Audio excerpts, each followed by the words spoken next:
Assalamualaikum warahmatullahi wabarakatuh. Perkenalkan, kami dari kelompok 5 yang beranggotakan Minhatun Nazibah, yaitu saya sendiri. Yang kedua, Amalia Fitri. Yang ketiga, Sriwidada. Di sini kami akan mempresentasikan materi pendekatan-pendekatan dalam teks bahasa.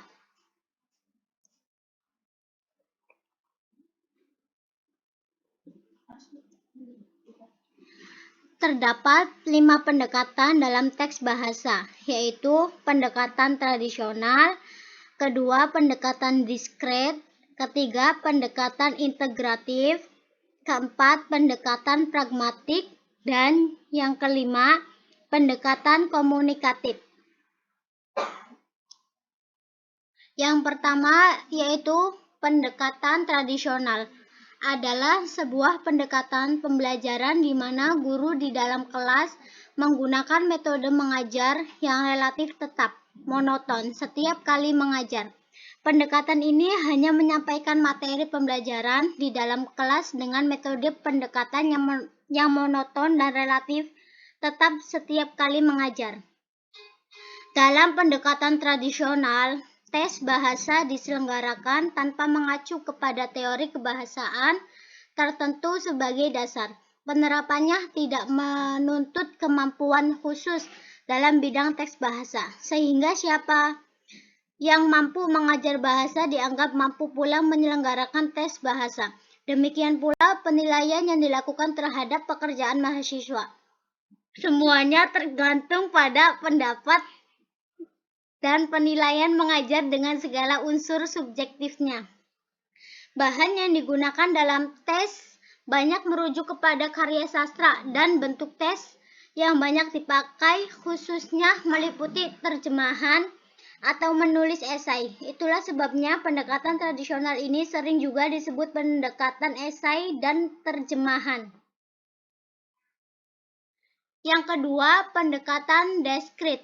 Pendekatan diskrit dalam tes bahasa bersumber pada pendekatan struktural dalam kajian kebahasaan yang dipelopori oleh Robert Lado pada tahun 1918.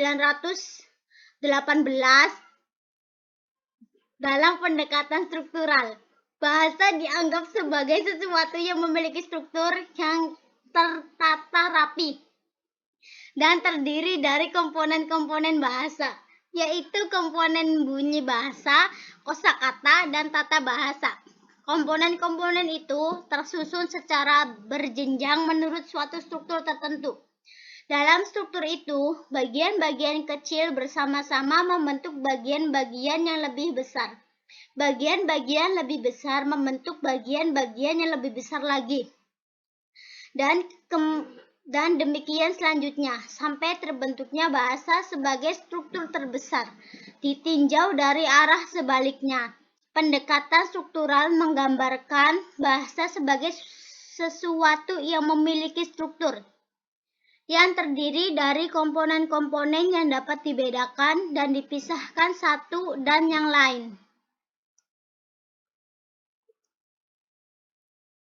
Yang ketiga, pendekatan integratif. Apabila pendekatan diskrit bertitik tolak dari anggapan bahwa bahasa dapat dipisah-pisahkan ke dalam komponen-komponen bahasa sampai dengan bagian-bagiannya yang terkecil. Pendekatan integratif justru menekankan sebaliknya, meskipun didasarkan atas pandangan yang sama dengan pendekatan diskrit terhadap bahasa, yaitu pandangan struktural.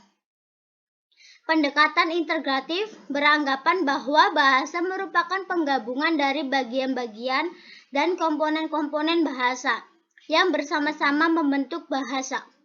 Bahasa merupakan suatu integrasi dari bagian-bagian terkecil yang membentuk bagian-bagian yang terbesar, yang secara bertahap dan berjenjang membentuk bagian-bagian yang lebih besar lagi. Untuk pada akhirnya merupakan bentukan terbesar berupa bahasa seutuhnya. Yang keempat, pendekatan pragmatik. Dalam pendekatan ini, bahasa dikaitkan dengan penggunaan senyatanya yang melibatkan tidak saja unsur-unsur kebahasaan seperti kata-kata, frasa, atau kalimat, melainkan juga unsur-unsur di luarnya yang selalu terkait dalam setiap bentuk penggunaan bahasa.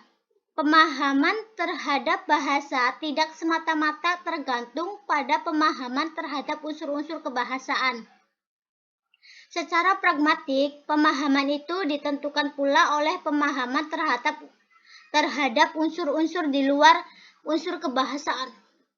Kehadiran unsur-unsur non-kebahasaan yang tidak dapat dihindarkan itu menghasilkan suatu bentuk penggunaan bahasa yang lengkap, yang mampu mengungkapkan pesan sesuai dengan yang ingin disampaikan oleh pemakai bahasanya. Hal-hal yang tidak diungkapkan secara eksplisit melalui ungkapan kebahasaan dilengkapi secara implisit melalui unsur-unsur non-kebahasaan. Yang terakhir yaitu pendekatan komunikatif. Pendekatan komunikatif mendasarkan pandangannya terhadap penggunaan bahasa dalam komunikasi sehari-hari senyatanya. Sebagai suatu pendekatan dengan orientasi psikolinguistik dan sosiolinguistik, pendekatan komunikatif mementingkan peran unsur-unsur non-kebahasaan, terutama unsur-unsur yang terkait dengan terlaksananya komunikasi yang baik. Namun berbeda dengan pendekatan pragmatik yang menekankan peranan konteks dalam penggunaan dan pemahaman bahasa. Pendekatan komunikatif memperluas unsur konteks itu dengan memperhatikan unsur-unsur yang mengambil bagian dalam terwujudnya komunikasi yang baik. Sebagai akibatnya, pendekatan komunikatif secara rinci mempersoalkan seluk-beluk komunikasi yang merupakan tujuan pokok penggunaan bahasa.